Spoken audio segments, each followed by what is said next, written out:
Vincent Lagaffe, rapprochement improbable avec une de télé-réalité, un grand bordel catastrophique. Le 23 mars dernier, Vincent Lagaffe a publié son livre autobiographique intitulé Je m'appelais Franck et paru aux éditions XO. Un titre qui fait référence au prénom qui lui a été attribué, avant qu'il ne soit abandonné à la naissance. Et dans son ouvrage, le présentateur de 63 ans n'hésite pas à faire des révélations croustillantes. Il a notamment évoqué sa première relation sexuelle.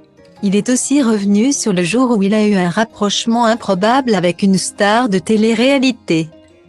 Tout a commencé lorsque l'on a proposé à l'ancien présentateur du Big Deal, sur TF1, de 2009 à 2015, de tourner dans un film, en 2018, destiné à Télévie, l'équivalent du Téléthon en France.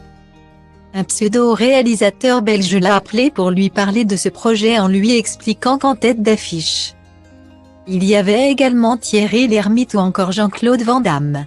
Le tournage devait durer 5 semaines. De manière bénévole, Vincent Lagaffe a accepté la proposition. On lui fait alors parvenir un contrat avant que l'aventure ne commence officiellement.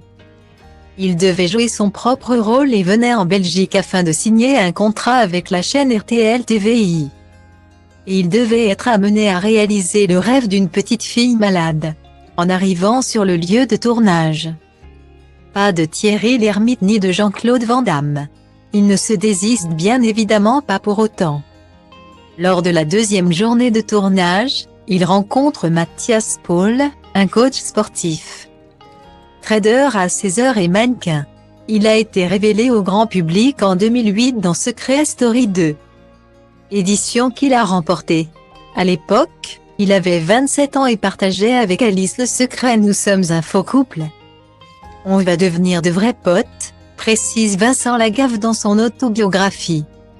Leur scène se déroulait dans une galerie marchandée. En arrivant sur place, il a constaté que 200 personnes étaient sur place pour les accueillir. Tous deux n'avaient pas de loge et l'arrière-salle du restaurant où on les a emmenés était accessible au public. Je ne dis rien, mais ça commence à me faire un peu peur pour la suite du tournage, se souvient-il.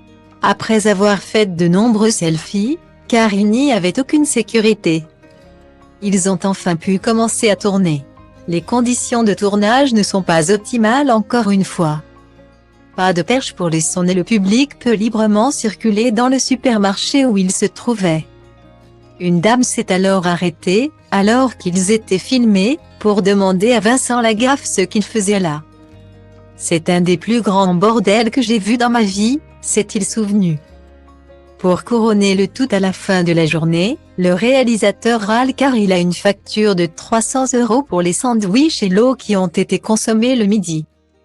Pour moi c'est trop, j'ai envie de me casser, mais je ne peux plus reculer, explique-t-il. Le lendemain, ce n'est guère mieux. Il arrive sur le lieu de tournage pour 9 heures. Ne sachant pas à quelle heure il fallait venir. Mais ce n'est que 7 heures plus tard que le travail a commencé. Dans des conditions toujours aussi mauvaises. Il y a toujours plus de fans et la perche pour les sons n'est pas adaptée. Les jours suivants n'ont guère été mieux. On fait un merde, résume-t-il.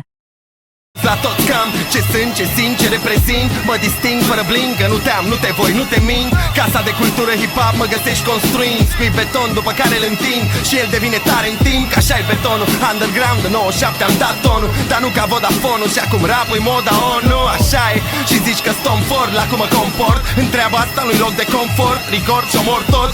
Sunt un crucișător, lansând rachete aerosol. Încă de când el era broke și se uza de aerosol.